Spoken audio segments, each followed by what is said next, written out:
The Gettysburg Museum of History, located right here in the center of Gettysburg, PA. Owner and curator Eric Dorr grew up here and has spent his life collecting and preserving history through artifacts ranging from the Civil War, the Battle of Gettysburg, World War II, presidential items, pop culture, and more. His museum is free and open to visitors Wednesday through Sunday, 11 to 5 p.m., where you can stop by and immerse yourself in some of the most amazing artifacts that you would never believe exist in the middle of Gettysburg. If you're a fan of Band of Brothers and Everything Easy Company, you'll love his exhibit featuring the Dick Winters collection and artifacts from D-Day. You can even own your own piece of history by buying one of the many relics they have for sale in the museum and on the website gettysburgmuseumofhistory.com.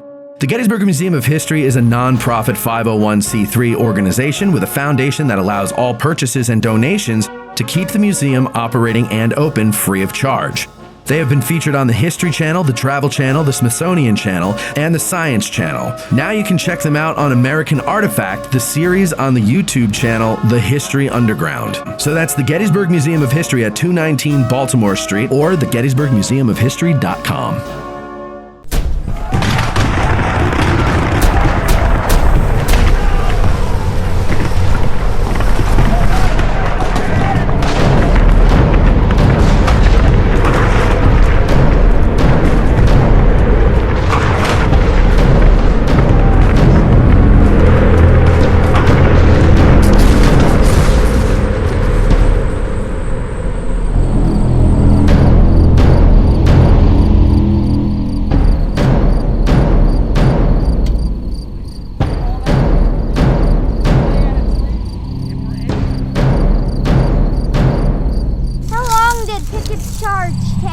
That's another great question.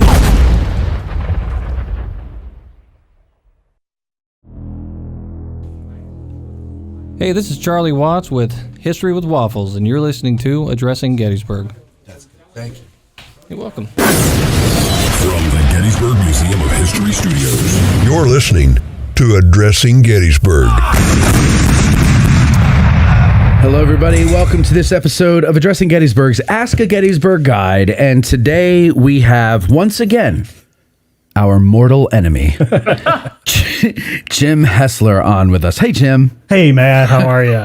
Good. I'm fine. My annual Ask a Guide appearance. Yes. Right? It seems that has been annual, yes. Kind of. Yeah, once a year. Sometimes twice. And then we'll have you on for a Patreon show about something a little more specific. Yeah. By the way, the Custer, Little Bighorn Connections and everything episode is still one of people's favorites. Good. Yeah. Well, I mean, how many years ago is that? 3, 4, something like that now? I would think probably at least 3 or 4. And I'll be honest, too. I still hear from people that are like, hey, I saw you do that Custer thing on Addressing Gettysburg. So I hear it, too. So it's good to know that we have that reach. Yeah, and it was a lot of fun to do, too. So everything we do together is fun. We do have fun together. When have we not, even, Mortal Kombat, when have we still not had fun, right? We enjoy that as well. Exactly. We went to dinner the other night, a couple weeks ago, actually, and we had a good time there. It turned into a big, like who's who. A star-studded lineup of content providers just came walking in the door. It's got to be surreal, and my apologies to the listeners out there who like for us to get right to the history, but it's got to be surreal for some people, I think, to see that, because you and I were just going out to dinner. Right. And then I go up to the hostess and I'm like, I put my name on the list and I turn around and Matt Atkinson is behind me with his friend, right? Hey, little doodle bug, right? Right. And then you arrive and then the four of us are talking over by the bar, waiting for our different tables. And then we get the idea, why don't we just get one table? Put it together. Yeah. And then we cancel one of the names off the list. And then 4 seats open up at the bar. And somebody's like, well, why don't we just sit here and have a drink while we're waiting? And then we're sitting there. We're like, well, why don't we just eat? Yes. At the bar. Yes. And we did. And we had fun. And then we were all ready to leave. And who walks in but Eric Dorr and Andy Biggio from The Rifle. Right. Who I had not met before. I know Eric very well. I had not met Andy before. Have you read The Rifle? I have not yet. You have to. Do I? You can borrow my copy if you'd like. Okay. but you borrow. Put it on my nightstand in the big pile. Yeah. Like every chapter is one guy's story, and they're not incredibly long. It's you can pick a random one. They're not tied together. Okay. It's just a really really cool book. I've heard great things about it. I'll tell you what, meeting Andy, he was very nice. Yeah, great guy, good guy, awesome guy. Yeah. And he forced us to drink. and so we ended up staying maybe another hour or something like that, but it was a lot of fun. Yeah, we had a lot of fun. Get home at 10 o'clock. It's way past our bedtimes, Yeah, I know. It felt like midnight. It did, really. All right. So we're talking about Humphreys division here. Now, Humphreys division,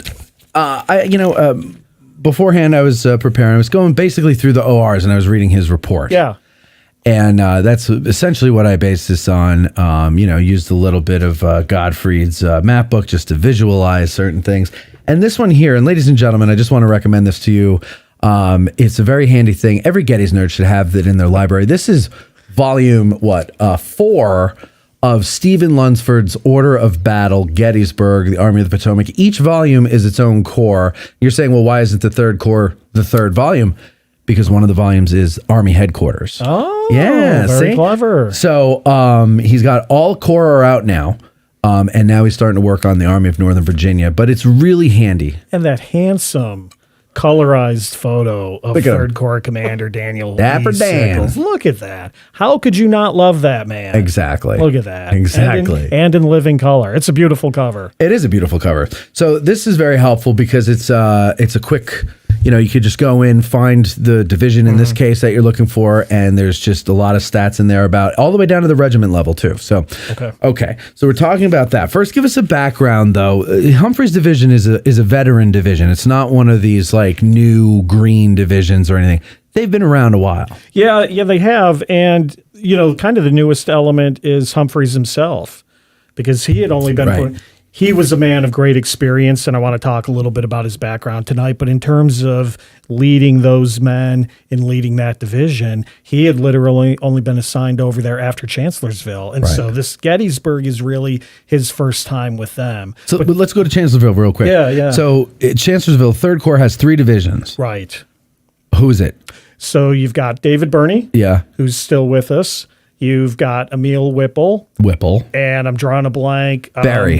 Hiram Berry. Yes. Hiram Berry. Folks, Jim Hessler's getting old. He doesn't remember stuff the way he used to. So it's Hiram Berry. So Berry and Whipple get killed at Chancellorsville. And so basically in all of the Army level reorgs that are going on after Chancellorsville, they now can consolidate these 3 divisions down into 2. And Humphreys gets moved over from the 5th Corps to now lead this consolidated 3rd Corps division. Humphreys' background is what? He is a man of science, which, that's one of the things that kind of appeals to me about the story. Humphreys' division, fight for the Emmitsburg Road, whatever you want to call it. There's a lot of I shouldn't say a lot, but there's a number of historians and guides who have different interpretations, and some like the topic more than others. If I could tell a quick personal story. Sure. Me and a couple friends were taking a tour of Fredericksburg a couple years ago. And of course, during the assault at Fredericksburg, Andrew Humphreys, in command of a different division, 5th Corps, basically leads one of these last futile assaults against Marye's Heights, the stone wall. And they get hammered, like all of the Union troops do that day. So a couple years ago, me and my friends are taking a tour of Fredericksburg, and we have an esteemed Fredericksburg historian giving us the tour. I'm not going to say who it is, but he's a great guy and esteemed and all that stuff. And as we got to the stone wall, I'm like giddy as a schoolgirl. I want to hear about Humphreys. And I'm like, where was Humphreys? Because at Gettysburg, we tend to revere Humphreys as this kick-ass 3rd Corps West Pointer sort of thing. And anyways, the Fredericksburg guy lit into Humphreys. This guy was an idiot. This guy was a baboon. All of his men were laughing at him, and he was too arrogant to realize it. Really? And, I was crushed at the one level, but it was that great reminder that, we look at everybody through this Gettysburg prism. Yeah. But totality-wise, you could look at a totally different battle and have a totally different impression of these guys. So what was his reason for him being a buffoon or baboon? So when Humphreys' division is going to make that assault against Marye's Heights, he kind of what's the word I'm looking for? He kind of gets, he's a little too excited about what is clearly going to be some carnage. And so he's going up to the staff officers and things of that nature like, gentlemen, I'm going to lead the charge today. And you want to come with me, don't you know? And of course, the guys are like, sure, we do, General, sort of thing. And then heavy casualties. And afterwards, he's kind of like, writing his wife, honey, I felt like a god on a battlefield sort of thing. And I think sort of this juxtaposition between, what for us would be the 19th century military model of I wanted to be this hero versus the mass casualties that were inflicted. And I want to point out, the mass casualties were obviously not his fault. They were the upper echelons ordering these assaults. But I think this sort of casual kind of, well, folks, that's military glory, I think kind of had the historian turned off. And again, this was several years ago. It was contrary to how I had previously thought of Humphreys. And I kind of started looking into his background more just to better understand him for, to whatever extent I could. Was it like, kind of like when a nerd, like a bookworm, finally like plays his first game of football and actually finds it interesting and fun and gets an adrenaline rush? Is that kind of the picture you get of him? I think there probably is some of that. Humphreys he was an engineer. He had West Point graduate, but pre-Civil War, Humphreys had done a lot of work with surveying at railroads and did a lot of work on the Mississippi River surveys and things of that nature. But he always said to the effect, look, everybody thinks of me as a man of science, but I have more of a soldier in me than anything else. So yeah, I think he was, to your point, looking for that opportunity to really show himself on a battlefield. And to some extent, he does at Fredericksburg, and as we'll see, really kind of shows what he's made of at Gettysburg. So I think there's some truth in that, yeah. And at Fredericksburg, he actually leads from the front. Yeah, supposedly he gets like 3 horses shot out from under him. Obviously a number of guys around him killed and wounded. I can't imagine. So he's on horseback in front of his division or brigade? Division. Yeah. And I mean, he's not like what order is like? What is it, like 14 brigades that go up? Like where? He's right at the end, if I remember the sequence correctly. Okay, so maybe it petered out from the Confederate point of view. Like they're kind of not as because Fifth Corps is kind of a reserve. At Fredericksburg, you have the left and the center grand divisions and all that stuff. But if I remember the order of battle for Fredericksburg correctly, Fifth Corps is more in the reserve, and they kind of throw him in at the end. Okay, I don't know if the Rebs are petered out or not at that point, because again, his division, 4,000 guys or whatever the number is, suffers as many heavy casualties as anybody else. Okay. Somehow he gets it's just so hard for me to imagine a general and his staff on horseback in front of all these men. Yeah. How is that not the first target of every Confederate behind that wall? Yeah, and I think with just bullets and smoke and everything covering the battlefield. Yeah. And, now can we say, when we say in front, are we talking a George Custer like, charge? Probably not. Right. Probably because, infantry. Maybe behind the 1st Brigade. Yeah. Maybe like between the 1st and 2nd Brigade. Exactly. I'll be behind the skirmishers, sort of thing. Yeah. But nevertheless, I mean, we could probably sit here and have a little drinking game thinking about all the Civil War generals that we at least know by name that probably wouldn't do something like that. Sure. And Humphreys did. And good point. And it goes back to what we said. I think it was kind of the man of science. And I keep using the term science, but the man of science kind of saying, I'm looking for my opportunities on the battlefield. And Fredericksburg was definitely one of them. He's a kind of profane guy. He's got a mouth on him. Oh, it's funny you say that, because I have a quote on that if I could. So he's this scientific guy. I'm just looking for a specific quote that he references somebody. So yeah, one of the interesting things about him, and you can imagine like a lot of old school West Pointers, he's got a mouth on him. Well, he's got more of a mouth because, as somebody said, he was, among the most brilliant users of profanity within the Army. So when I was originally doing my Humphreys stuff, a couple of years ago, putting this together, I came across a letter from a mother. Her son serves under him, probably I think just a guy in the rank and file. And the mother writes to him and says, quote, Honorable Sir, you are a stranger to me, but I have heard you spoken of as a gentleman, but a profane swearer. I must say no man is fit to command that can't command his own tongue. Ooh, and Humphreys replied to Mom. You know, he didn't just sort of do the, and throw it in the wastebasket kind of thing. He replies to Mom, and he kind of says, first of all, I like this because he refers to himself in third person. General Humphreys, it is true, swears at his fellow man, but never at the Almighty, and only when carried away by an irresistible burst of passion. So that's okay. That's kind of one way of addressing it. I think definitely he's known as a profane guy, and if I'm not mistaken, I think we had a question or two about that. Yeah. All right, so let's get then to his division at Gettysburg. First of all, who are the people in his neighborhood? Who are the brigade commanders in his division? Yeah, so basically in his division, he's got Brigadier General Joseph Carr. Mm-hmm. Now, Carr's brigadier generalship had actually not gone through, had not been confirmed by the time of Gettysburg. No. Oh, in the audience, yes. I see Lance. I hear Lance laughing. Yes, sure. Right. So in this part of the field, we got a Henry Blake, we got a Major Burns, and we got a Colonel Pierce over at the Peach Orchard. But no hot lips that I know of. So anyways, Henry Blake is a guy in the 11th Mass, and he writes this great book about life in the Army of the Potomac. And I love Henry Blake because he seems like he hates everybody. Just very sort of I'm our kind of guy, kind of a sarcastic, dry sense of humor. So anyways. Ballbuster. Yeah, a little bit of a stone chopper. So anyways, Blake has this account that is used a lot, and you'll see it reprinted a lot, where Blake says something to the effect of, we were commanded by this blockhead general, and we always knew that when he was around, there would be no fighting.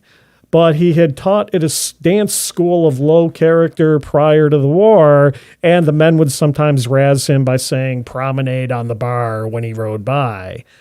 Now, he doesn't say that's Carr, but damn it, if it isn't Carr, it should be, because it's kind of too great of an anecdote to kind of pass up. Okay. So somebody out there on Patreon, go do some original Joseph Carr research and find out what the name of that dance hall was, and we can kind of confirm that. So 1st Brigade, and again, they're going to be Emmitsburg Road, so they're kind of important. Okay, so they're this is something interesting that I don't think I'd ever, if I had heard it, it hadn't sunk in before. But they get lost on the way. Well, I mean, lost, misdirected. Yeah. Yes. So the whole division does. Yeah, Yes. yeah. So June 30th and into the morning of July 1st, with the rest of the 3rd Corps, they're in Emmitsburg. And remember the story. They're in Emmitsburg. Fighting's going on at a little crossroads town called Gettysburg. And first Reynolds and then Howard are sending messages to come forward. Right. Okay. So they're leaving. So they're in Emmitsburg. Sickles kind of has a little bit of angst. Should I stay? Should I go? Meade wants me here. Really doesn't move forward until the afternoon, about 4:00. Meanwhile, Humphreys, who we didn't mention this, but Humphreys from his 5th Corps tenure was a really good friend of George Meade's. Him and Meade like each other, and Meade seems to have given Humphreys this independent assignment to go off and do some engineering work, reconnoitering of the Emmitsburg area, and tell me what the lay of the land is like. So this order comes in to go to Gettysburg. Sickles leaves with Birney's division, because Birney is a Sickles guy, at about 4:00. Humphreys isn't with his division. He's off doing his thing, so his division leaves without him. Okay. All right? Now, they say they're coming to Gettysburg on a parallel road. Sickles and Birney are on the Emmitsburg Road. Humphreys' division says they're on a parallel road. We can talk more in the Q&A about some different theories on that. But while they're en route, Humphreys then has to catch up to his division, and a staff officer from the 3rd Corps gets sent out and basically says to the effect of, hey, I've been told to lead you in, so they're following this guy. When they get around Black Horse Tavern Road, Humphreys is thinking, okay, we probably need to steer to the right to go to Gettysburg. The staff officer gets something screwed up and says, no, General Sickles wants you to go out via the Fairfield Road.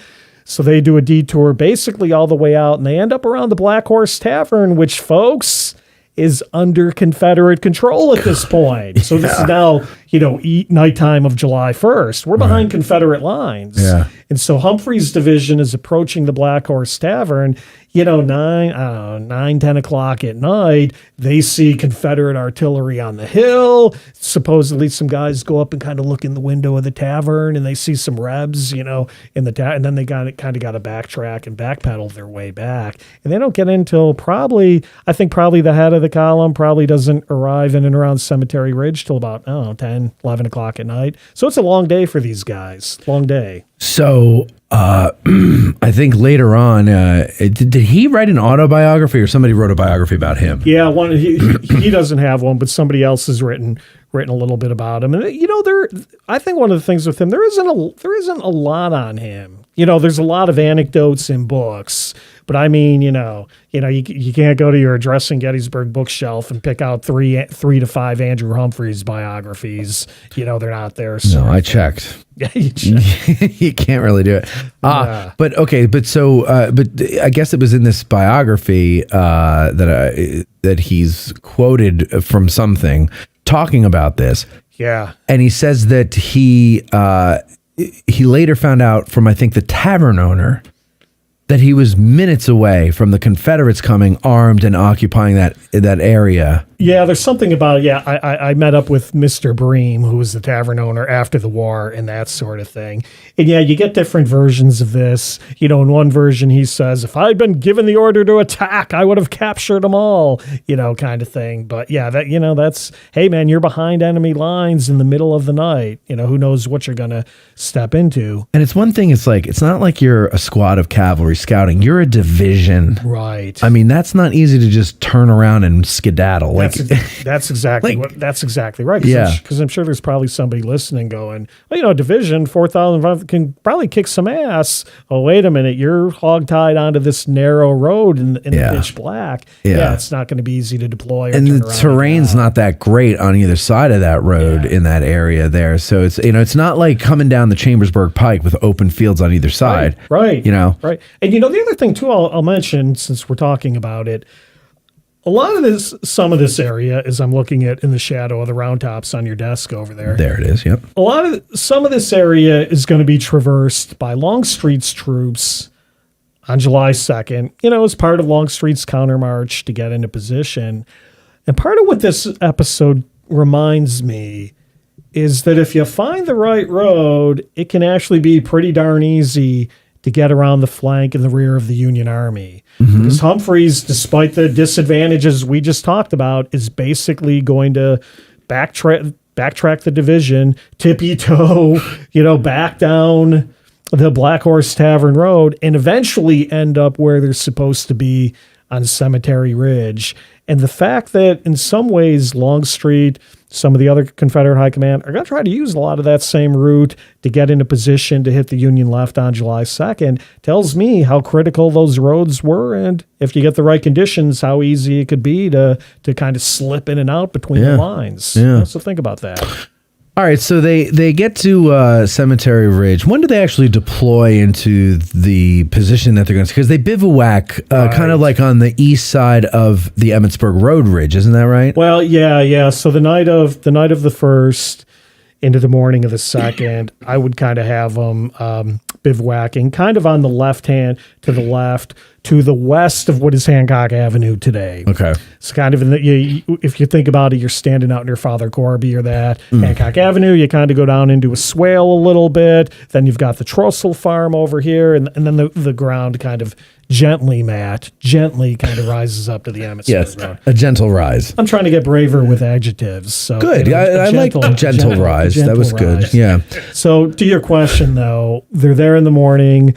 During mid-afternoon, they start moving progressively forward towards the Emmitsburg Road. You're right. At one point, then they are kind of just a couple hundred yards just on the eastern. I'm making diagrams here for the folks watching on Patreon. They're sort of for a little while on the eastern side of the Emmitsburg Road Ridge. And then sometime around 4 o'clock is part of Sickles' grand move, Humphreys' guys move, and Matt, all hell breaks loose at that point. So, but no, wait. So they stay in you're not, maybe I misunderstood what you're saying here. So you're not saying that they stayed in bivouac on the eastern slope of the Emmitsburg Road. No. They got out of bivouac to move to Cemetery Ridge. Right. Yeah. Exactly. And so they go from bivouac to Cemetery Ridge. Eventually, then they get out of bivouac as the day goes on and start moving closer to the Emmitsburg Road. And then about 4:00, there's one description of this. I want to say massed in column by battalions. I think yes, one of the descriptions. That's the one I read today. Yeah. So for anybody out there who really wants to get into the nitty gritty of the tactics and all of that stuff, they're just for a while they're just massed in these columns before, which gives you the opportunity to move when you need to move. Right. So now it's funny because when I'm reading his report, he doesn't mention anything, and probably didn't know about Sickles's. I want to go out. No, you can't go out. I want to go out, but you can't go out. Oh, unless this guy, like that whole thing. Yeah. Does he not know about it? I mean, he's friends with Meade. You would think that he might. Well, to me, this is what interests me in the story. Not our guys in column or line or sort of thing. To me, part of the thing that's interesting is the dynamics, because let's make sure folks understand this. You have Andrew Humphreys, a West Pointer, and a Meade partisan, now commanding a division in the anti-Meade 3rd Corps. And as anybody who has read my extensive writing on the topic knows, Bernie, commanding the other division, who is a Sickles guy, is not a Meade guy. So it's personalities. I like the personality stuff, and there's a great opportunity for friction here. And so to the point of your question, Matt, Humphreys says a couple of times in his report, and I think he says it again later during his testimony during the Committee on the Conduct of the War, he basically says to the effect, I didn't hear from General Sickles all day. I did what I was supposed to do. I stayed with my division unless sent for, and I wasn't sent for. Right. And so all of this yin and yang back and forth that's going on between Meade and Sickles, Humphreys is pretty much out of the loop on that. And I think a lot of people listen to that and go, well, wait a minute, Humphreys was the trained West Pointer and a world-class engineer. Why wouldn't you include Humphreys in that? And they didn't because they didn't want to. Right? Sickles don't want to. Yeah. You're Meade's boy. I got my boys over here. And that makes sense. You kind of just keep the people that are going to rubber stamp you and go along with whatever. Make you feel good. Yeah. Right? We hang out with people who make us feel good. Our annual dinner, right? That just makes us feel good. Makes us feel good. Right. The rest of the year, I hang out with people who make me feel terrible. Exactly, like Lance over there, right? Coughing all over the equipment, right? I caught that too. Nice little cough into the mic. He's dead silent, and he just goes. I love it. All right. But I do have a question, if I'm allowed. Wait. So the Humphreys, I'll get to you in a second, Mike. Humphreys' report was written, or it's dated August 16th. Yeah, it sounds about right. Now, between the end of the battle and August 16th, he's on Army staff now. He's finally chief of staff, right? Yes. Well, so it makes it even more interesting to me because here it's like you've been hanging around Meade. No doubt Meade is griping and bitching, right? At some point, like he has to talk about Sickles, and he's got to be furious at Sickles. He's got to be catching wind. When does Meade catch wind? It's not until later, like in the winter, I think, right, where he catches wind that he's being bashed down in Washington. And all that stuff. Yeah, so you're right. So Humphreys finally accepts that appointment to chief of staff on July 8th. And as most people probably know, Meade had offered the assignment to his friend Humphreys prior to the battle. And Humphreys has said no, because I want to stay in a field command position. But yeah, to your question, Meade says, and I think it's probably true, Meade says he really doesn't really appreciate how much he's being dissed until early spring of 1864, when the Gettysburg portion of the Committee of the Conduct of the War is kicking off, and Meade goes to Washington and kind of says, oh, heavens, look at what everybo's saying about me. And I think that's really his first oh crap moment. Yeah. Yeah. Okay, so they're on Cemetery Ridge. They're in line. 4 p.m. they move out to the forward position that they're going to take. Humphreys is along the Emmitsburg Road. Yeah. So we didn't, in our little introduction, we didn't mention his other 2 brigades, but as we said, that's true. He's so riveted by what I'm saying. He's not even like, I don't even really care about what I have written down. I think he just has a bias against the Excelsior Brigade. That's all there is to it. Wow, that's who's coming in next. Excelsior. So Mike had a question before we get into that. Let's give Mike the microphone there.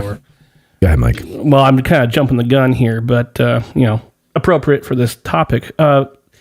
When we always see that Ken Burns documentary series, that famous Hancock quote, seeing Shelby Foote talk about it, seeing Sickles go out there and he'll be tumbling on back. Was that seeing Humphreys' division deploying, or did the 3rd Corps go out all at once, or was it done in drip and drabs throughout the day? Yeah, I love your questions because you know the answer. Go ahead. He's my friend Steve Floyd does that too. Steve, why don't you just tell me the answer? Kind of thing. Right. But it's a great question, and thanks, Mike. So to kind of cover all of that, my take has always been mostly drips and drabs, and kind of moving Devil's Den, Wheatfield, Peach Orchard, but then for our extents and purposes today to the Emmitsburg Road. Yeah, the Hancock thing has always been one of those interesting conundrums on this. I personally think, given about where Hancock would have been at that moment in time, what I think Hancock is primarily seeing going out to the Emmitsburg Road is, yes, Humphreys' division, right? And he has that famous quote, "Gentlemen, they're all going to come tumbling back," kind of thing. And again, people often hear that quote and say, my God, why didn't somebody run to headquarters? Because in the Army, you don't do that. Right, you don't just leave your command and do that. So anyways, that's my take on it, Mike. So, okay, now let's get back to, they move out to the Emmitsburg Road, and Hancock sees them. And but no, okay. So they get out to the road. You've got Carr. That's what you wanted. You have Carr's brigade. Who else? And so Carr's along the Emmitsburg Road. So we finally get to the long-delayed introduction to the Excelsiors. Yes, right. Colonel William Brewster's brigade, and that was, of course, Sickles' old guys that he had raised in New York. So you have Brewster's brigade, the Excelsiors. They're going to initially kind of take a position somewhat behind Carr and an echelon, but we'll see as the fighting starts, they get moved around. But the doorbell. That's okay. Michael got it. Thanks, Mike. From somebody. So the third brigade though is Colonel George Burling with about 1,300 men. Mike, could you shut this door, please? Thanks. Sorry. Go ahead. That's okay. It's the magic of a live show. There you go. Yeah, folks, we're just sorry. Is this live, by the way, everywhere? Or it's just live on Patreon. Yeah, but I don't cut this stuff out. I know. I've noticed that you edit nothing. I like it. Please. Even some stuff I've listened to in the past, I'm like, God damn it, why didn't he edit that? You don't edit anything. So. No, because I'd have to sit and listen to the whole damn show. I know. Yeah, poor baby. All right. So, anyways, Third Brigade, Colonel George Burling. And they're further behind, and this is an important brigade from Humphreys' perspective because this brigade is going to be parceled out during the course of the day to support Birney. Yeah. It is not going to be at Humphreys' disposal. So I'll do the math here, folks. He starts with 3 brigades. He basically loses one of them, or about a third of his command, that he doesn't have at his disposal. And you're talking about reading his report, reading his testimony before the Joint Committee on the Conduct of the War. Humphreys was a little pissed. Yep. May I read a quote? Go ahead. Quote, "Had my division been left intact, I should have driven the enemy back, but this ruinous habit, it don't deserve the name of system, of putting troops in position and then drawing off reserves and a second line to help others who, if similarly disposed, would need no such help, is disgusting." And that's how he kind of views the systemic use of his reserves by Sickles and then later Birney.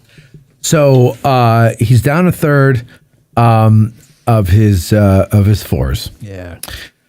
And does he keep, do any of the regiments from Burling's brigade remain with him, or are they all parceled out? Yeah, I think they're pretty much all parceled out. Some of them are over in the Peach Orchard area, so they're not too far away. Okay, they're not far away. But in his particular zone, it's pretty pretty much Because the gone. 7th New Jersey is over near the Peach Orchard. I think right? only the 5th New Jersey is anywhere close because they're up on the skirmish line. Yeah, they're still on the skirmish yes. line. Yeah. Okay, but the rest of them are basically going down like towards Brigade on Bernie's far left. Exactly. Some of them were down in the Valley of Valley Death, Devil Den area, a little bit of wheat field action. Yeah. All over the place. All over God's creation. All right, and so continue then. Yeah, and you're right. 5th New Jersey, about 200 men. So the rest of them are gone though. So they're out on the skirmish line. yeah. And how long after, I forget what it was now, how long after Bernie's Humphreys' division is in place, do the Confederates attack? Yeah, I mean, that's a good question. Humphreys says, as we've said a couple times, Humphreys says it's 4 o'clock or a little bit after when he kind of gets his orders and then kind of moves in. If you're thinking, obviously then you've got Hood's division stepping off further down, Devil's Den, Little Round Top, around 4 o'clock. Cadmus Wilcox, who will eventually go head-to-head with Humphreys, says he steps off around 6:20. Okay. So, if you want to say 2 hours-ish, something. And look, folks, I hate this. I am not a what time was it kind of guy. But again, just to give you a general idea, how long does it take and how does that tie into relationships between other events? If you take the 4 o'clock from Humphreys' report and the 6:20 from Wilcox, you're talking give or take about 2 hours. All right, so Seeley's battery is part of his division there, and they're going to be placed. I was reading this, and he refers to them going down around a log home, Yes. a log house. Yes. Is that the Klingel farm? Yes, it is. It is the Klingel It is. farm. So yeah, you're right. So they talk a couple times. You'll see references to a log home, a log cabin kind of thing, and that's the Klingels. So it's the Klingel farm, and then they're on the right of the Klingel farm, but eventually they'll be moved to the left once I guess the Confederate batteries open. Yeah, that's what it seems to be. Yep. Seeley gets moved around a little bit. Then a little while later, they're going to bring in Turnbull's battery to also support. So you've got basically in Humphrey's zone, he's getting support from 2 batteries. So 6 guns each, so 12 guns, and they're outnumbered by what Alexander is deploying over on Warfield and Seminary Ridges. Right now, so as well, we may not all know this in the audience, so we'll explain this in the audience that the Confederate attack is an echelon attack, meaning what? Yeah, so I'm not sure that I buy into that. Oh. That's a long-standing second-day debate, with Gettysburg nerds. Is it an echelon attack sort of thing? So, but just explain to people, because they're going to read that. If they're new, they're going to come across this term. Sure. So whether it's a planned echelon attack or not, generally speaking, Longstreet's assault tends to step off a brigade at a time. Brigade steps off, then the brigade on your left moves, then the brigade on their left moves, then the brigade on their left moves. Again, some debate over whether this is intentional or not, but for lack of a better word, this is generally how it seems to play off. And now, are they moving, what's the interval of time before the next one goes? Because there's also a second line of brigades that are going to go after them. Right. And, so from the front line, the idea was initially, a lot of the regimental and even some of the brigade commanders seem to have the idea that they're supposed to be stepping off instantaneously. So and that doesn't happen. So from the point of view of brigade steps off, the brigade on my right, let's say, steps off. Now it's my turn to step off. A couple matter of minutes in terms of how long do you see it? How long does it take to get your men together and formed up and go? So I don't think it's a significant amount of time, although you do see some instances kind of like Robertson's brigade over at Houck's Ridge and some of that stuff where some of the Confederate brigade commanders are like, hey, where the hell is the support on my left? Kind of thing. Now for our talk tonight, which is, focusing more along that Emmitsburg Road front, William Barksdale's brigade steps off, let's say, sake of argument, about 6 o'clock. There's sort of the leftmost brigade in Longstreet's First Corps. After that, then you start to trip over into A.P. Hill's zone and Richard Anderson's division. And so Cadmus Wilcox, old Billy Fixon, who's got kind of that 1st Brigade in Anderson's division, he says he kind of steps off more or less simultaneously after he sees Barksdale moving forward, but because Barksdale is still in his front, he's got to sidestep to his left to kind of uncover Barksdale. And again, that how much does that add? I don't know, 10 minutes, whatever, 15, whatever you want to make it. Roundabout, where would Wilcox be starting from? Yeah, good question. So Wilcox would kind of be starting in and around the Spangler Farm on Seminary. Like by the Florida Monument? Yeah, over on Seminary Ridge. So if you kind of go, if you're at the Klingel Farm, and this is one of the reasons why I like doing the topic, because it's not one that's a lot of people do on the battlefield. Right. So if you go to the Klingel Farm, carefully, folks, look both ways. Don't be listening to Addressing Gettysburg or the Battle of Gettysburg podcast on your favorite device. Or music or anything else. But if you kind of do that cross over the Emmitsburg Road and you look at the Henry Spangler Farm and the woods behind it, you actually get a nice view of, give or take, about where they would have stepped off. Okay. But yeah, about where the Florida Monument is, because Lang's Brigade is going to get involved and all that stuff. So they, so back to the reason I brought up the echelon attack is because I just want to get it into the head of somebody who's new to this thing listening, because this is kind of, especially when you get into the nitty gritty, especially with Birney's division and the wheat field, that's where it really gets confusing. But we're dealing with Humphreys, which, as you point out, not a lot of people talk about, but even less people go to. Right. But they get into, they have some pretty good fighting. Yeah, they have some great fighting. And so the left of Sickles' position is Birney's division. Yes. So to the left of Humphreys is Birney. Yes, correct. And Birney is basically facing Hood's division of Longstreet's corps. Hood and McLaws. And part of McLaws, right. So he's getting it from two sides. He's getting it from his front and his right. Because he's created that dangerous and awkward salient, right? Right. Or his front and his left. Front is, I'm sorry. That way. Yeah, just not to confuse. No, it's his right. His left is Ward. Yeah, but you said he's getting it from his front and his left. Yeah. Right? No, right. I said right. No, you said right, but he'd be getting it. So if I'm Birney and my left, this is how I'm looking at the orientation. Yeah. If I'm Birney, and my left is Devil's Den, correct. And let's say my center is Wheatfield-ish, and then let's say my kind of right is Peach Orchard, right. Left. I'm kind of getting it from left and front. Oh, that's how I'm looking at it. Okay, I see. But then eventually, Confederates are going to come. Like, what would it be? Kershaw's a little further in front. Who's after Kershaw? So after then is that Wofford? Well, Barksdale's going to hit the Peach Orchard first. Semmes, that's what I'm thinking. And then so you got Kershaw and Semmes in the wheat field, but for us today, Barksdale hits the Peach Orchard. Right. Wofford comes in after Barksdale. Okay. But for our intents and purposes today, remember when Barksdale hits that Peach Orchard, 3 of his regiments veer off to their left. Yes. They start kind of going in as an angle. They're now going to hit Humphreys' left.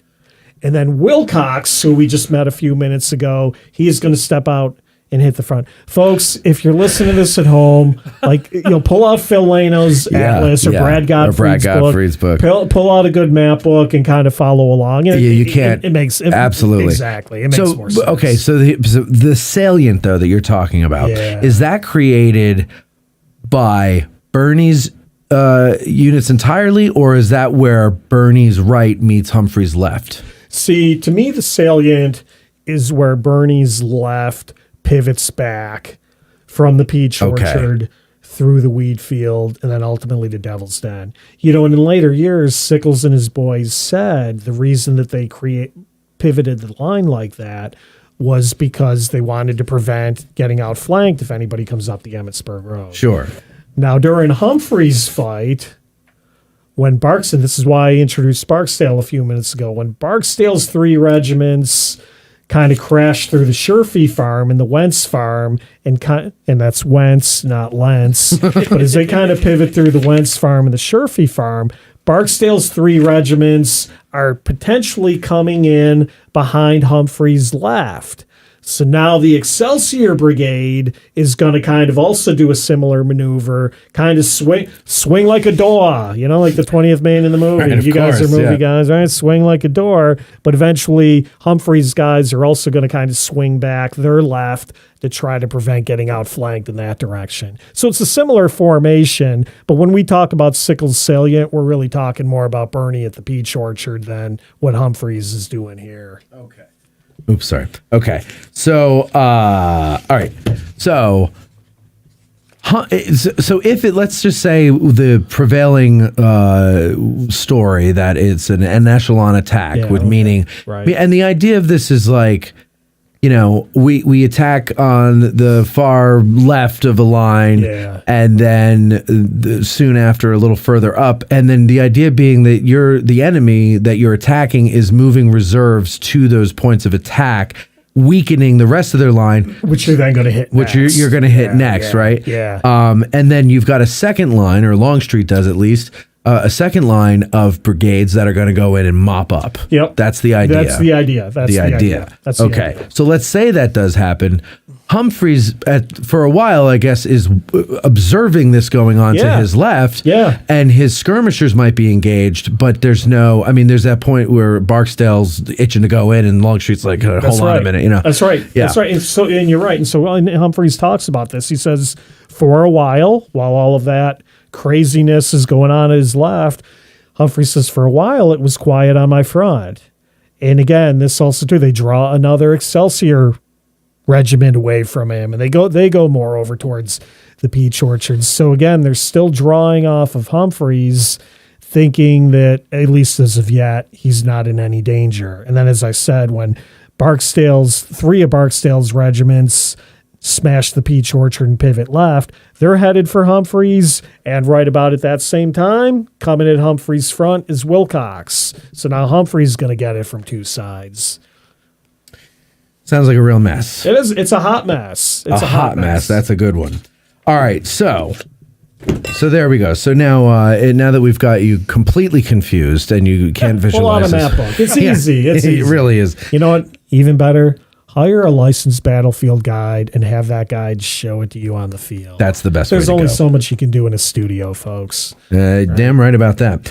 Okay, so now the fighting is underway. The skirmish line comes back in. Walk us through the fighting of Humphreys' division. Yeah, so Wilcox, there's some debate. It's I guess, a relatively minor debate. But basically, Wilcox's attack, now stepping off and hitting Carr's brigade front along the Emmetsburg Road, is more or less simultaneous with Barksdale's guys coming in on Humphreys' left. So he's kind of, like I said, he's kind of getting it from 2 ends here at the same time. Sealy's guys are firing away with their artillery. Humphreys was very praiseworthy of Sealy's guys afterwards, but they're hitting Wilcox's men with canister fire. Barksdale's guys are well motivated and they're charging through, and bodies are kind of dropping anywhere.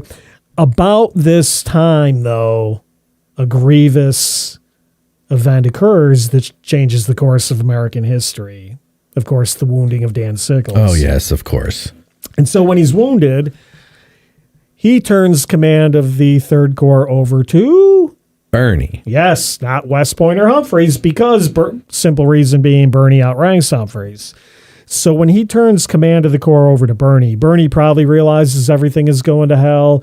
He tells Humphreys in part, swing back your left, connect with my retreating men, and we will do a fighting retreat back to Cemetery Ridge. So unlike, now I don't know if everybody was under this impression, but my impression always was that it was a collapse of the line, and pockets of resistance occurred, but for the most part it was just not a rout per se, but close to a rout, and until everybody got back to Cemetery Ridge. Well, probably depends on who you talk to, right? Okay. I do think, and this is part of it too, so when Humphreys is ordered to swing back, connect with Birney. Humphreys primarily with the Excelsior. There's also a hinge with the 11th New Jersey. We said we weren't going to go too deep into the regimental stuff.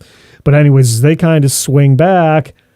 There's no Birney line to connect with. Nah. So I do think probably there's at least a good amount of confusion and chaos going in Birney's line. But damn it, Humphreys is not the kind of guy to let his line fall apart. So he's kind of holding it.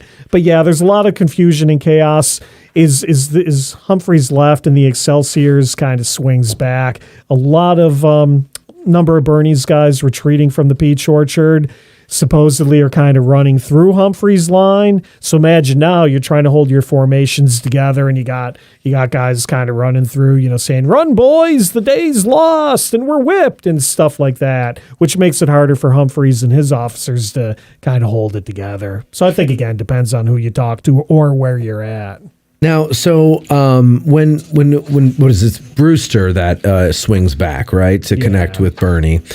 Where about is that? That's not on the Wheatfield Road, is it? That's more like the Trossel Farm Lane. Exactly. So what modern day, I always use modern day United States Avenue, the Trossel Farm Lane. I always use that as kind of a decent dividing line between Birney and Humphreys. Okay. And I usually tell people, if you're just trying to visualize this, and let's say you're on the field or looking at a map and you're trying to visualize it relatively simply, Birney's line ends on what would kind of be the south side of that lane. Humphreys' line kind of picks up.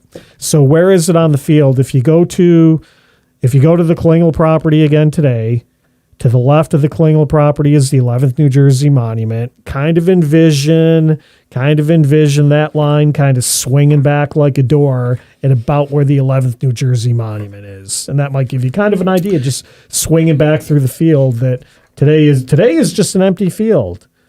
Yeah, there's I would assume the fence line is still there. Well, actually, I think that's Sickles Avenue. Like Sickles Avenue, at that point, if it goes along that fence line, it basically looks like it's going along the line that you're talking about, where because the 11th I'm sorry, I'm looking at the 11th Mass. Forgive me, ladies and gentlemen. 11th New Jersey. There you go. Yeah. Okay, I see it. Klingel Farm. There you go. I'm Yep, way up. I'm way up the go. road. Yeah. Okay. Never mind. Disregard what I said. And if you think about it, to the 120th New York Monument, which is kind of I always sort of in my mind's eye, I envision this line swinging back from the 11th New Jersey along the road to the 120th New York, which, yes, today sits on modern day Sickles Avenue. And if you go there, you stand there in that field, you can envision, at least I can see Barksdale's 3 regiments coming. And if I'd been in that line, not only would I be fight Barksdale in the front, I'd have Wilcox and then Lang's Florida Brigade coming in on my right and my rear. It's perilous stuff. It is scary stuff because, like typically it seems that a Confederate unit against a Union unit, it seems to be that there's always more men in the Confederate unit, at least 100 more or so. Does that kind of hold true here? With the detachment of Burling's brigade, we've definitely got a little bit of a man advantage for the Confederates, at least on paper. Because if you throw in 3/4 of Barksdale, all of Wilcox, and then eventually Lang's small, but nevertheless Florida Brigade is going to step off, you've probably got, all in on the Confederate side in this particular attack, I think probably on paper about 3,500 guys. Carr and Brewster, give or take, about 3,100 guys. Okay, so about the same. Yeah, so they definitely, though, they do favor the Confederates a little bit. Again, on paper, again, who knows what casualties Barksdale's incurred up to this point, but that's kind of what we're talking about. Yeah, that's a good point too. I have a question. Michael Lentz. Yes. I read in the report from Humphreys that he sent for help from Winfield Scott Hancock in the Second Corps. Were any units sent out to help the Third Corps from the Second Corps? Right. So that's part of the contention. I mean, that's a little bit of a bone of contention. You've got a couple of these units in the Second Corps who do get moved forward towards the Emmitsburg Road, kind of in and around the Kadori property.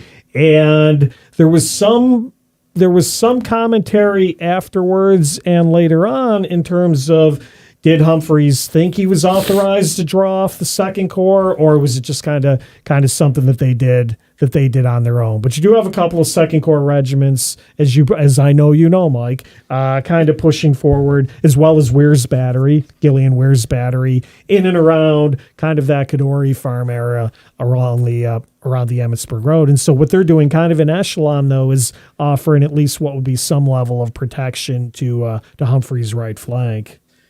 So as they fall back to Cemetery Ridge, Bigelow's battery. Now that's not part of Humphreys' division, correct? Correct. That is part of the reserves. Well, yes. Reserve artillery. So they were along the Wheatfield Road further up, and they're part of the retreat and the fallback from the Peach Orchard and the Wheatfield Road, and they're getting hogtied, as I'm sure you know, at the Trossel Farm, which in this would be behind Humphreys. So another thing, you mentioned before that when Brewster kind of changes his front and to link up with Birney, there is no Birney to link up with. Right. And is that because there's that gap between basically, what I guess, Stony Hill, or at this point they're probably pushed back now more along Wheatfield? This is why it gets so confusing to me. Yeah. You know, and it does. So I think what's happening in the meantime is the guys, at least the way I look at it, the guys that Brewster would probably have to link up with, in my view, would be retreating troops from the Peach Orchard. Okay. Graham's brigade and any remnants, some of Burling's guys are in around the Peach Orchard. So you'd have guys retreating from the Peach Orchard. While I do think, and folks, you should read all about this in our book, Gettysburg's Peach Orchard, I do think, I don't want to disparage the guys or like some of the New Jersey guys of that who fight in and around the Peach Orchard area, but they would, in my view, be the easiest ones to link up with, and for various reasons, they don't reform, and they're not there. We from New Jersey like to often just not be there when we're needed most. When counted on, I know. It's just the way it is. I'm sorry, it's just in the water. Okay, so now, so they get back to Cemetery Ridge. Yeah. And now, I always thought, they get back to Cemetery Ridge, and they're basically useless. Yeah. And Willard's brigade comes in front of them and pushes Barksdale back, and Wilcox and the 1st Minnesota, and all this stuff is going on, and the 39th New York over on the left, and Malbone Watson and all this stuff. And I'm always imagining Humphreys' division maybe hanging out in the woods or on the Tawnytown Road, all shivering and holding each other and crying and making like they're just traumatized, just completely, So traumatized they can't even have coffee, Matt? My God. Nobody can get themselves together enough to make Taco night? Can we make some tacos? They can chew the coffee beans, maybe. All right. But anyway, but that's not true. So they reform. Right. And some of them actually follow Willard out to the Emmitsburg Road. Well, may I? Because we did skip what is really Humphreys', I think, defining moment. Go for it. So but you're right. So his guys are getting hammered. Lang's brigade comes in. Carr's guys along the Emmitsburg Road are threatened left, right, front, and all that sort of thing. And as that line starts to break, and as the Excelsior line starts to break, we have this great moment where Humphreys, kind of like we were prefacing or foreshadowing with the Fredericksburg stuff, we got this moment. Can I read a couple of quotes about this? Please do. Because, folks, they were there. They can describe it much better than our poor power to add or detract kind of thing. Yeah, beautiful. Okay. One guy said, quote, "Being the only troops on the field, the enemy's whole attention was directed to my division," that's Humphreys, "which was forced back, slowly firing as they receded." Sealy, battery we talked briefly about, said Humphreys was, quote, "in the midst of the tornado, bareheaded and unattended, endeavoring to rally the retreating infantry of the 3rd Corps." And I'm just going to read one more quote. Thomas Rafferty of the Excelsior's 71st New York, quote, "Humphreys could not hold his men, for as soon as they found themselves assailed in both front and flank, they broke and retreated. But the confusion was momentary, for although disrupted and somewhat in disorder, they had a soldier for a leader. They were soldiers themselves, and they immediately rallied. And this is what Humphreys says he does later. He says he refused to retreat at the double quick before the enemy. So Humphreys says him and his staff, unhorsed, on foot, bandana, kind of Rambo-like tied around the head. Right. They got behind the line and they prevented the movement from turning into a rout. And this is what he says, quote, 20 times did I bring my men to a halt and face about to return the Confederate fire. To return fire on the Confederates. 20 times I brought my men to halt and face about, forcing the men to do it. Now think about that. Wow. 20 times. So I looked at this mathematically a couple years ago because I always kind of wondered, is 20 times realistic or is that just hyperbole? It sounds to me like they'd have to stop every foot. Well, I wonder. I used to think that too until I kind of looked at directionally if they're headed back towards Cemetery Ridge. If they're headed back into that general area of around where the Pennsylvania Monument and the wood, as you said, the woods behind to huddle and shiver and all that stuff. Right. That's about 1,000 yards. It's about 1,000 yards. Okay. So guess what? If you stop 20 times, that's about 50-yard intervals. Half a football field. Okay. Yeah, exactly. Yeah. Okay. Now it's believable. What the first time I ever did the math, I had the exact same reaction you just did. I kind of said, "Oh, okay, that feels believable." Sure. And again, Humphreys, he's this scientist, he's this engineer that, damn it, if anybody under 50 is going to be able to under fire is going to be able to pace off 50 yards, it's probably him. Well, so I buy it a little more than I used to. But here's where I'm not saying I don't buy this, but this is the problem I have in imagining or totally believing. He's a division commander. Yeah. Thousands of men, but he's taken a good deal of casualties at this point, but still probably, thousands of men still. There's noise, there's smoke, there's chaos, right? Yeah. How are you stopping these men every 50 yards, 20 times? That's the problem I have. Today I could believe it because we have radio. Right. And we could say, everybody halt. Right. And then, or whatever the hell the proper term would be. And everybody could do it within minutes of receiving the message, right? But this is a guy and his staff on horseback or on foot now. I think they're on foot, right? yeah, So they're on foot, so they're not as noticeable. There's this smoke everywhere. There's this noise. How loud can you yell? How are you getting the message down? Well, I think that's probably right.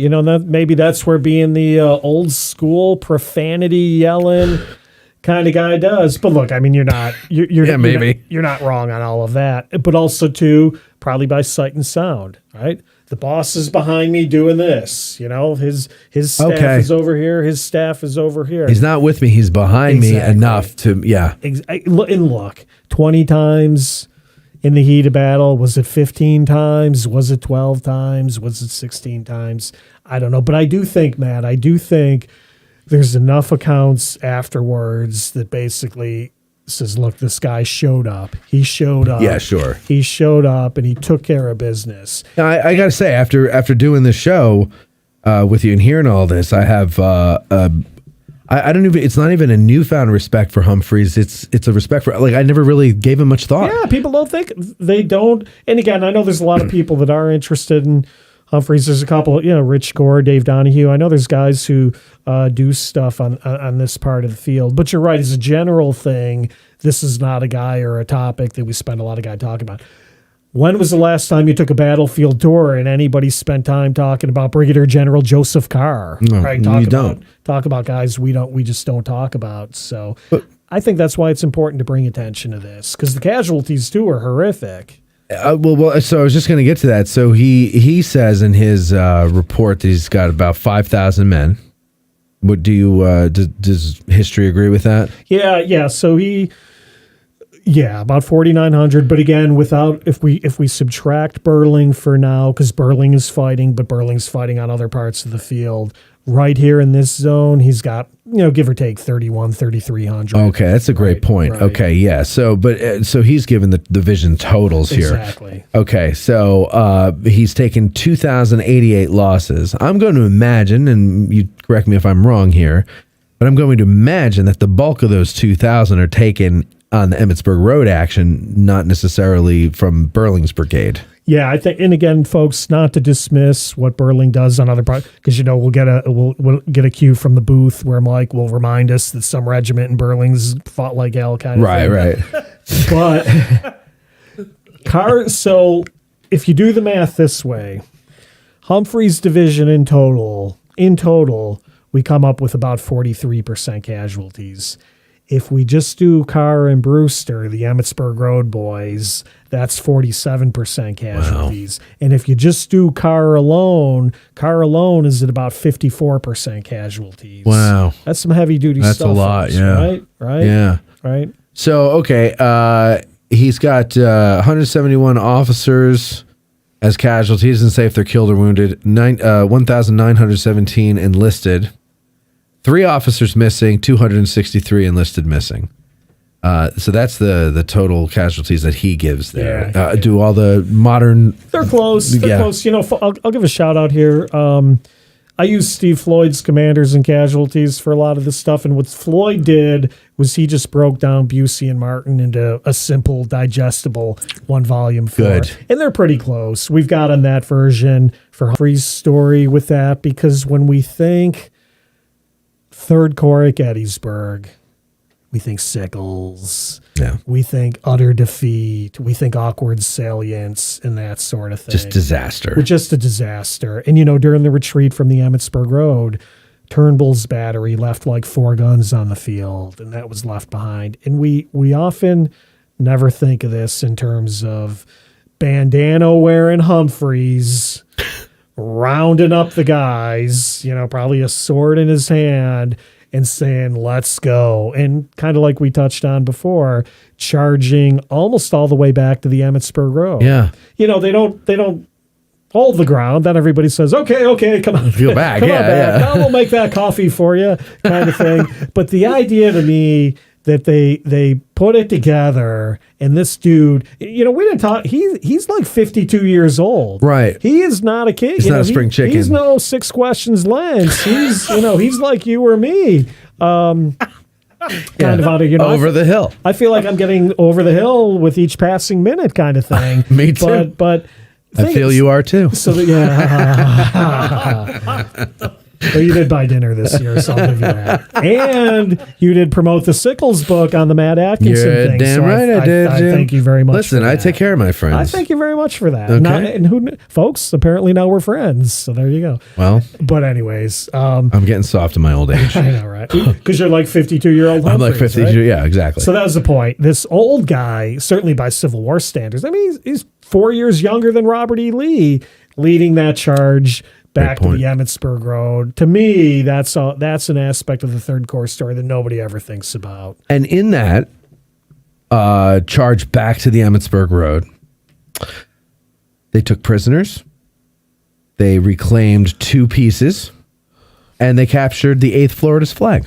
Yeah. According to his report. His report, yeah. He gives himself credit for the 8th Florida. I don't know that I'd give Humphreys the 8th Florida credit, but who am I to argue with what he puts in his report? Where does he get that from if it's not his guys just all over the place. These guys capture flags and then they give it to the nearest general, right? Oh, thank you very much, kind of thing. I mean, we see that all over the place in Pickett's charge. Right? Yeah. So in other words, you're saying it could have been just picked up off the ground? I tend to think. That's just my personal opinion. Okay. I never gave it a whole lot of thought, I'll admit. Do you know, is there an account from anybody in the 8th Florida about losing their flag? I would imagine that would be momentous. Yeah, probably. I have to go back and we'll have to check that out. We'll have to double check that. I'm sure there probably is. When I get into the Florida guys losing flags, the mind starts to drift more to July 3rd and Pickett's charge and all that fun stuff. Okay. But the point being, they go almost all the way back to the Emmitsburg Road, and they kind of kick some ass in the progress, and that's the really important thing. What became of Humphreys, the man, and the division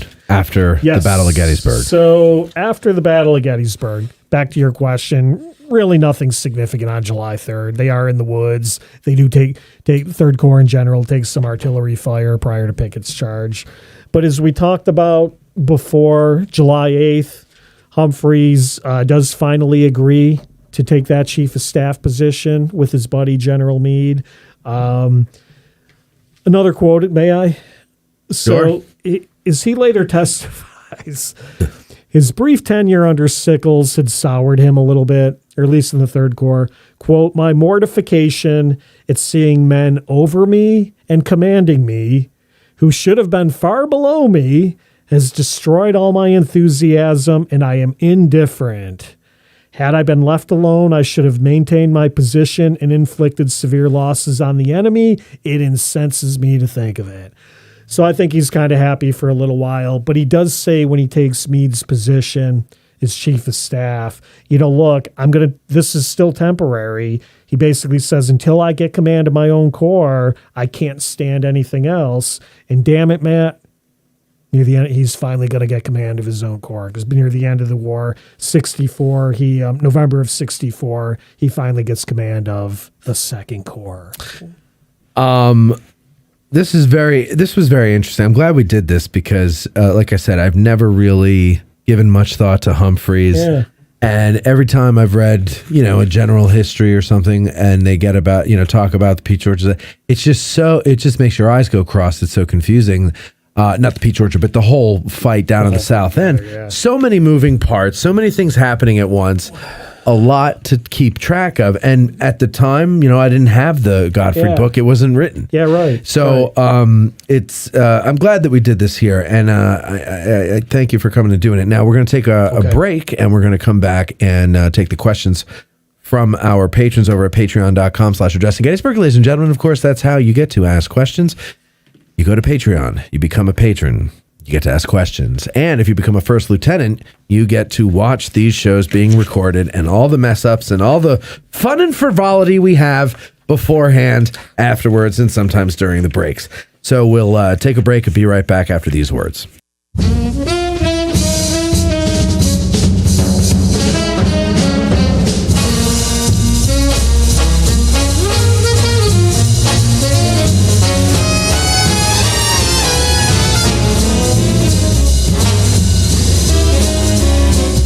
Oh boy. Hey, the Garfield Fire. Listen, if you're in Illinois or any of the, I have to look at a map of Illinois, but any of the surrounding states that can get to Campton Hills, Illinois,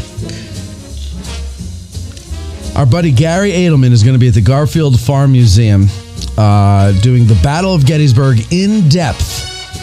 Fighting, photos, folklore, and Illinois' contribution in America's greatest battle. Gary, according to this here, is energetic and entertaining. And you know what? This is correct. He is energetic and entertaining. I watched a video with him the other day. He was hiking along Marsh Creek for no apparent reason. And I was like, where does he get this energy? I swear to God, that was my thought. I was like, I wish I had his energy. He must drink amazing amounts of coffee. It's all I can say. No, he's rail thin and he eats vegetables all day. That's it. He's healthy. That's the key. You got to be healthy. I think even people who are healthy occasionally go to take a nap. Not Gary. Okay. No, I think Gary's just one of those people gifted with energy. The good Lord looked down on him and said, I'm going to give you energy and make you an atheist. Talk about irony.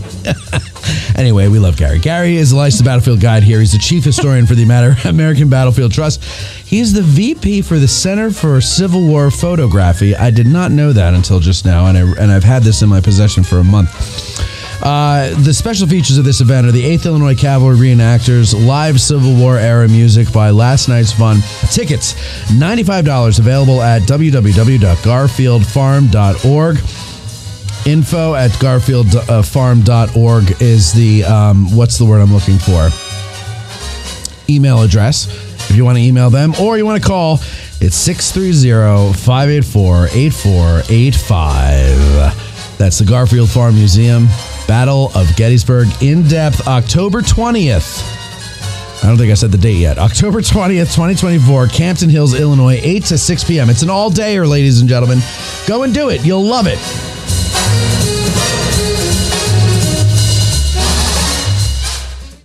When you're dragging ass out of bed, the hairs must up on your head. You picture the 20th Maine, and you're happy once again. Fight the battle against me Little Ground Top Road. The Little Ground Top blend from Bantam Roasters. Oh, come on. It wasn't that much beer. The Little Ground Top blend from Bantam Roasters, nestled in the historic town of Gettysburg, Pennsylvania, is a well-crafted coffee that showcases a beautiful blend of flavors. The combination of cacao, wildflowers, and toasted sugar creates a nuanced cup of coffee that is both intriguing and satisfying. It's a great choice for those who appreciate a complex profile with a touch of sweetness and floral elegance. Whether you're a seasoned coffee drinker or just looking to elevate your morning routine, this blend is sure to impress. So whether you're near or far, like the person who wrote this, let Bantam Roasters bring a taste of Gettysburg to you. Thank you, Matt, for always putting on a great show. I really hope I can make it back to Gettysburg soon. That's Ryan Dunn who wrote that, sent that on Instagram. He loves Little Ground Top, and I said, write a review for it. And he didn't write a review, he wrote a commercial for it. Ryan what a Dunn. Sweet thing to do. Awesome dude. You can go to addressinggettysburg.com/cafe. What's happening over there? Bethany's drunk. Are you a little buzzed? I'm feeling a little warm. You're buzzing. Yeah, I am feeling warm too, but that's also 900 degrees in here. That's true too, Yeah. but I feel like my cheeks are red. Yeah. You're a little flushed. I also can't read, so we're doing great. Hey, I haven't eaten since lunch, so that's really, I just had that on an empty stomach. I didn't have any. Also, I haven't drank in a while. Also, I've never Sunday. really drank. So What? Yeah, that's what I said. Where was I? Bantam Roasters is the place where you can get Hints it of if you come cacao. into town. It's got hints of cacao, whether you get it in the store or online. And you can go online at what'd you say? What'd you say? Nothing. All right. It's Cindy being ridiculous.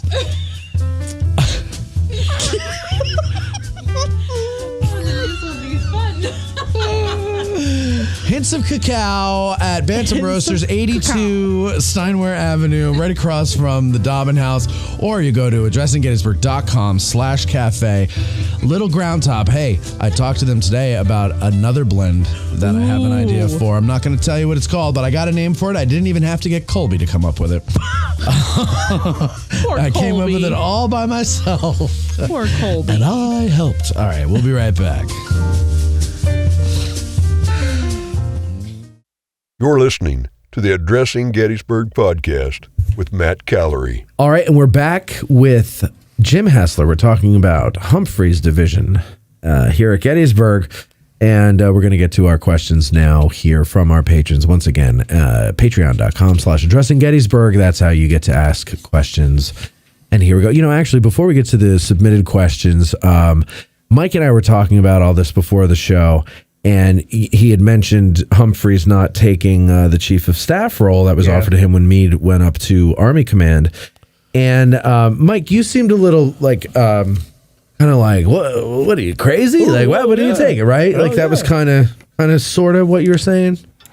No, not really. Well, that's the way I took it. Okay, well, for the sake of this episode, we'll say that's how I did things. Well, no, what is your thought on that? Yeah. I think my thought on that was, I think he wanted to still be in a combat role. Yes. And that really kind of getting on a horse midstream with a battle so imminent wasn't probably the best idea to change chief of staffs right there in that moment. See, I recall that's what I said. And I think you were like, and he didn't take it. Like you were kind of incredulous. But okay. So we both agree that, he didn't want to leave his men right before a battle. Meade had no choice. He was ordered. Right. Now, Meade could have ordered Humphreys, but he didn't. Yeah, that's right. Right. That's right. He said, I order you to do this. That's right. Yeah, but he didn't. And Humphrey stayed with his men. And I think that was a smart choice because soon after he did go up and accept it. And Joe Denise asked the same question in the comments. He said, okay, my question is, did Humphreys know the situation at hand when he first turned down the chief of staff role to stay with the 3rd Corps? Yeah, great question, Joe. If I could just add there. So, as we talked about, 3rd Corps gets reorged after Chancellorsville. Humphreys gets this division. When Humphreys took that assignment, there's a letter comment that he writes to somebody saying, basically to the effect, I'm really excited about this position. These guys have a great reputation. And so, I personally don't think he's thinking as much about continuity as about the first part of that. He's excited to be here, and he wants field command. And, as it becomes increasingly clear we're going to have a big battle, I want to be on the front lines doing it. And I have a follow-up on that one. Considering the division that he's commanding, I was reading it off to Matt before the show, the order of battle for that division, but I didn't tell him who the commander of the division was. And it was Joseph Hooker during the 7 Days battles. So about that division, since this is basically their last major battle fighting together as far as in the Third Corps, can you talk about the men of that division and how experienced and what the reputation of that was? Yeah, I mean, we touched on a little bit. I think, for me, the thing is, how do you handle the reputation of the Excelsior Brigade? To me, that's always sort of the wild card in the room. I was in a scenario one time where I was in the museum at the visitor center, and there was a group of guys looking at exhibits, and some guy was just carrying on that the Excelsiors were the worst brigade in the Army, the very worst, kind of thing. And I didn't say anything. I just sort of listened and kind of chuckled at some of it. But and some of it too, I think, starts with Harry Fans's great Second Day book, where he kind of implies, well, the Excelsiors broke and ran and didn't really put up much of a fight. And we know they didn't put up much of a fight because they really didn't write about it afterwards. Well, so what? That's and I got a huge respect for fans, but that's kind of a bridge too far in my opinion. Yeah. I certainly think the Excelsiors were. Look, the thing, Gouverneur Warren makes the comment at the Joint Committee on the Conduct of the War that the Third Corps was quote unquote made up of different stock. Yeah, I'm paraphrasing, but that's something in the quote that he says. They're made up of different stock than the other corps, and you can kind of wonder what he's talking about: the New York appointments, the lack of West Pointers, and all of that stuff. Foreigners? Were there a lot of foreigners in it? Like the 11th Corps? Is he blaming that? Well, can we count Irish as foreigners? Yeah, they did. Right. Right, you got that. I mean, they didn't accept Irish people till Kennedy. No. Then they shot him. You got John Tomney. You got at least one known Chinese guy in the Excelsior. Right. So, but I think to me, when somebody says what's their reputation and that sort of thing, to me, the Excelsior Brigade is kind of always the interesting one there. Like whoever talks about Carr or Burling, but the Excelsior guys get kind of a bad rap right off the bat. And then speaking of the Excelsior Brigade, they have this unique thing where the regiments have an Excelsior designation, like first Excelsior, second, third, fourth. Each regiment is. Okay, let's get to the questions our listeners submitted here. Frank Garcia starts off tonight, and he says, regarding Andrew Humphreys, it has been said that he was well-versed in profane language. We mentioned this before. Yes, he was. Where can one go? This is a great question. Where can one go to read the exact profane words that Humphreys would have said? And would his profanity be understood by the average person in today's world? Great question. That's a great question. Yeah. That's go good, ahead. Frank. Well, where could we get the exact quote? Well, my new book, The Collected Profanity of Andrew Humphreys, will be out from Savas Beatty next year, complete with full-color maps. Wow. So watch for that highly anticipated release. Amazing. Yeah, it's amazing. No, I'm not aware of anywhere where the actual profanity can be sourced and cited. That would be really cool, though, if you did that. So obviously we have his OR. He cleans it up in the OR. We have his Joint Committee testimony. He cleans it up in there. A lot of his correspondence was published in that biography we referenced earlier. That's all cleaned up. So, if anybody finds the treasure trove of Humphreys' profanity, I'll be the first one in line to read it and see what it says. So, would it be understood? Second part of the question? Go ahead. Okay, because I did a little social history on this. Nice. Social history on addressing Gettysburg, folks. First time ever. So the question again was, would it be understood by a person in today's world? Yeah, for the most part it would. What they referred to as oaths and blasphemous language. When you read wartime accounts, right, there's a lot of, G_D, D_M, let's blast those Yankees to H__L kind of stuff. I'll blow your blank brains out. So I think certainly we would understand a lot of that. The F word. Yeah. The F word. Did you know that the F word is a sexual act? Basically dates back to about the 15th century. Fornication under consent of the king, is that what you're saying? Something like that. Yeah, Yeah. I've heard that. Yeah. So no, but I've also heard that's not true. Well, I've heard that it was true. I heard it was too until it wasn't. Well, no, I don't know about fornication under the king. I don't know about that part. I saw one that said something. It was spelled FUQE or something like that. So I don't know about the fornication under the king. That's I believe what you're thinking of is Scottish martial arts. Yeah, exactly. But when did this become an expletive, such as as it is now, UF and MF or that sort of thing? People aren't as clear on that. There's some indication though that our use of the F word was sort of the same as it was in the mid to late 19th century. So Civil War people might have used the F-bomb in the same way we do, but of course, they would not have used it as frequently as we do, right? Or as cleverly. Because I don't think they had words like ton. Exactly. Right. Or other ones. Right. What do they have stuff like fiddle-dee-dee and stuff like that I'm sure we would laugh at today, kind of stuff. I'm sure fiddle-dee-dee was the polite way of saying exactly. So really the question is not would we understand them, but would they understand us? I think that's the real question. They would probably sit back and be like, whoa, I had no idea you could use in so many different ways. Humphreys would be like, what the F happened to these people? Yeah. I fought for this. Right. Interestingly enough, though, I was watching something about Deadwood. Okay. Yeah. The show versus history. Yeah. And one of the points that they brought up was the language, because it is very colorful. And David Milch, the guy who wrote it, said that all those words that they used existed. Mm-hmm.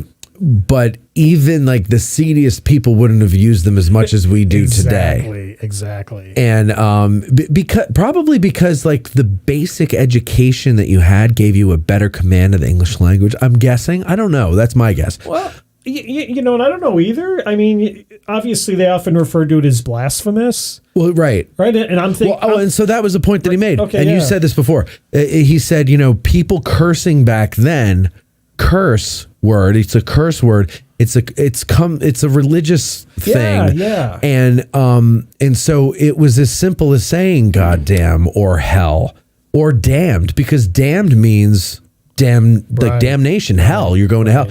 So and to say God damn is like, you don't have the right to tell God to damn something. Sure. That's his decision. Yeah. So it's blasphemous. And so you didn't have to go very far to be obscene and profane back then. Right. So I think we would understand their profanities very easily, and we'd be like, that's the best you got? Exactly. How about this? I think that's right. Hey, you window, and then we're like, whoa. Kind of like Humphreys going back 1,000 yards. We've just moved the goalposts on profanity so far. Oh, James D. There's no in between, James. Well, there might be on the answer here. Kind of like the old Elvis, the eternal debate. Sure. Right? Which one? I do have an answer. I'm curious. Do you have a preference, or does Lentz have a question? And then I will give my answer. I would pick Ladies Man Dan. Young Dan, Lady Killer. Well, because, not young, but Gettysburg age. Sure, right. July 1st, 1863, okay. Ladies Man Dan. I might go the FDR Memorial way and show him missing a leg, even though on the first he had his leg. Yeah. But still, I would depict him in 1863 because we want to see these guys virile and but he's got missing a leg. All right. That's what he's known for. He saved the damn thing. He wasn't afraid to acknowledge the fact that he lost his leg. Maybe a statue of him holding the leg bone, or visiting it. That's what I'm saying. That was going to be my answer. Oh yeah, post-war visiting his leg. Sorry. That's Took your answer. So I've got a middle ground. Okay. If I had to pick one of those two, I think maybe I would go with young Elvis. But how about we get a middle ground? How about conniving 1864 Joint Committee of the Conduct of the War getting his revenge on Meade, Sickles? Oh, all right. Right, he's still kind of the Gettysburg. How would you depict that? Well, exactly. He's still kind of the Gettysburg age, so he's not old and fat yet. He's probably putting on a little bit of a haunch, 'cause he can't exercise and and all that other stuff. Right. But so he's not old and fat yet, but he is still missing the leg, which I think is a signature piece, Sure. Oh, yeah. So I'm going to say let's go with maybe a statue of him sitting at a bench giving conniving testimony. I like that. Thing. I like that. With a dagger in his hand behind his back. Sure, exactly. Okay, something like that. Or maybe putting a dagger into the back of the George Meade statue. Yeah, that would be good too. George Meade statue. But put it, he's on the back of Meade's horse. Exactly. Exactly. With a dagger. Yeah. Oh, Meade fans across America are clutching their pearls right now. All right. Brian Svab, I hope I'm pronouncing that correctly, SVAB. He says, what kind of relationship did Humphreys have with Jefferson Davis before the war? Yeah, so they were friends. They were friends before the war. Now, it's interesting, if you could indulge me here for a minute. There's a quote, if you have Stackpole's Fredericksburg book, there's a quote that talks about, look, at the outbreak of the Civil War, we're talking 61. Humphreys was initially at that point chief topographical engineer on McClellan's staff. And so Stackpole has this quote that's used in the Fredericksburg book that basically says he was put in position, A, because of his scientific achievements and knowledge, but also because, quote unquote, those in power at Washington distrusted him because of his intimacy with Jefferson Davis before the war. And I don't think, if my memory serves, I don't think Stackpole has a footnote on that, but you often don't see that, or I should say you do often see that repeated. So what's the truth on that? The other thing, too, is sometimes I see on websites, they were good friends going back to their days together at West Point. And that sort of seems to be the fallback. When you can't figure out where these guys knew each other, just assume they went to West Point together, sort of thing. But Davis was at like West Point from like 1824 to 28, and Humphreys was there from like 27 to 31. So at best, they only overlap a year. And is a fourth-year guy really close friends with? Right. So, but what I do think is, and I think this goes back to Davis's term as Secretary of War in the 1850s. I alluded to the fact briefly during the intro about Humphreys' engineering expertise and surveying expertise and that sort of thing. And so during that period, when Davis was in office, Humphreys worked on Pacific Railroad surveys, what was called the Pacific Railroad Survey Office. And it sounds like, and look, folks, I'm no expert on Jefferson Davis,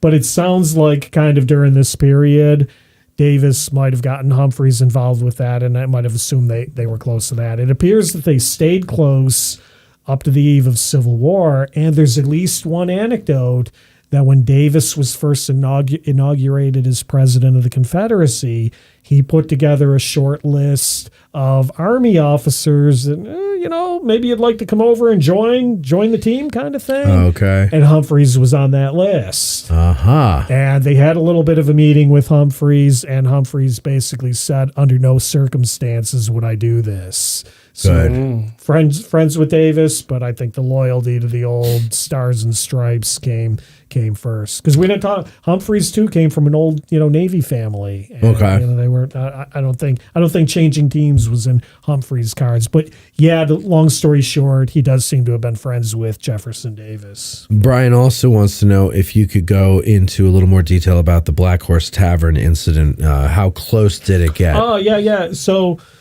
we touched about that before, so we won't rehash the story, about how they got lost and why they got lost and that sort of thing. But I know in Brian's question, too, he also kind of said if you have any details on the route and that sort of thing. And maybe I'll touch on that here a little bit. Because, these are sort of the types of investigative scavenger hunts that we and I hate the term Gettysburg nerds, but in your house I'll play It's right? Getty's nerds. Exactly, the Getty's nerds kind of thing. Thanks for hating my trademarked. Excuse me, I just dropped my pen. All right, Jim is now bending down to get his pen. There he is. He's back. Yeah, I'm back, folks. So I think so Humphreys basically says during that march. Remember, we said Sickles went on the Emmitsburg Road. Humphreys was on a road. Humphreys' division was on a road about 2 miles west of the Emmitsburg Road. What was the road? Well, nobody really names it. Nobody really describes it. If you took modern day tract road, for example, if you took that out of Emmitsburg, that would kind of fit the description. Humphreys' guys in Emmitsburg were kind of over near the Waynesboro Pike. Tract road would kind of be near that. That could work. You take tract road out at some point, then you got to kind of veer over to Pumping Station Road. Right. A Sachs Bridge reference, folks. Yeah. So something like that might possibly work. Pumping Station Road, tract road. Maybe at one point they turn over on Bullfrog Road. Bottom line is we don't know. We don't know. If you look at the 1858 county map. The map, which I think is a map that these guys were using, what looks to me like Pumping Station Road does run indeed parallel to the Emmitsburg Road. And if you're using that map and saying, well, we were on the road west of the Emmitsburg Road, I think Pumping Station plays a lot into this. I know we're friends with Dave Malgi. Does Malgi listen to the show? I don't know. Because Malgi and I commiserated on this years ago, and I was trying to find some of my notes from that conversation. But we were kicking this around years ago, and I don't remember where he came down on that or not. I was just giving Malgi a shout out if he listens. But I personally think between Tract Road, Pumping Station Road, maybe if not Tract, Bullfrog Road, they kind of turn in. But to the rest of the question, I think we kind of talked about that at the beginning. A guide, Inspector General, I think it's Hayden, leads Humphreys' guys via the wrong route. It's night. They say they can see the Black Horse Tavern and troops nearby, and they tippy-toe their way back to the Cemetery Ridge. Yeah, the old tippy-toe. Exactly. All right, so Rick Scarce, he says, it sounds like Humphreys' division took the scenic route to the battlefield, and he was none too pleased about how it worked out. Was he mad about that? Did he get kind of pissed? So he if you read his Joint Committee of the Conduct of the War testimony, it's funny because obviously, as we said, he's not one of Sickles' boys. He's outside of the Sickles circle. And I think in the Joint Committee of the Conduct of the War, he does. I when I read his testimony, I see some relish that he's going into and kind of talking about these third corps snafus. Again, we don't have an account where he's like, God, mother, kind of. Yeah. He might have done that at 11 o'clock at night, but, was he mad about it? He does talk about it in his Joint Committee testimony. And again, I think he enjoys testifying to how messed up things were in the Third Corps. Even though, again, I'll point out, this one was not Sickles' fault. The guy got the message wrong. When Sickles said to Humphreys, hey, where the hell you been? And Humphreys told him where they went. Humphreys said, Sickles said, I never told him to go by the Fairfield Road. So, sometimes staff officers garble the message. Now, he asked essentially the same question that Brian did, but the one thing he does talk about here is encounter with Confederates. Now, according to what I read, they missed the Confederates that were on their way to the Black Horse Tavern by minutes, according to Humphreys.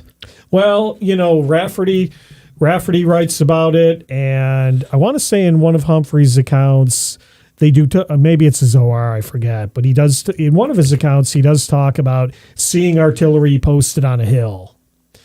Rafferty, who's one of the officers in the Excelsior Brigade, and, writes a lot, take it with a grain of salt kind of thing, says a couple stragglers go up to the tavern and actually see enemy soldiers kind of sitting around the table in the tavern. So missed is a relative term, in terms of, okay, well, we maybe missed having a major collision here. Sort of thing. But I think there's guys around, pickets, sentries, guys in the tavern maybe having a drink, some batteries up on the hill. Could have been fun. Yeah, I'm sure. And finally, Morgan Draper, she wants to know, what did Humphreys think of Daniel Sickles?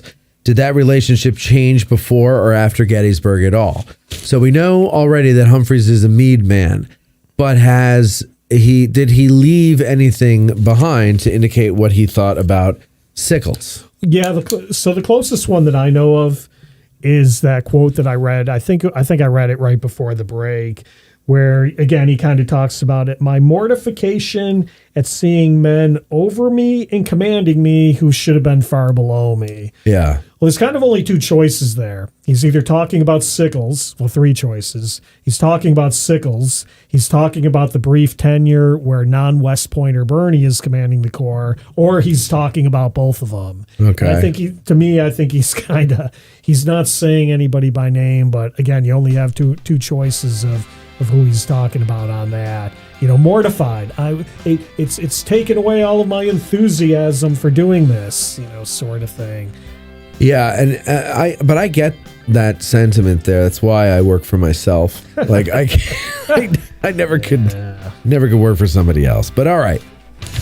Ladies and gentlemen, that is it. Jim Hessler, once again, from the Battle of Gettysburg podcast, author, licensed battlefield guide. Thanks for being on And Patreon. yes, thank you all for listening. And by the way, just in sad news, because this will be out in months from now, but this was recorded on the dark day that comedian Richard Lewis passed away. He died today? He died today. I did not know that. Yes. Well, it is breaking news. Okay. Right here on Addressing Gettysburg. Thanks for stealing my thunder. Sorry.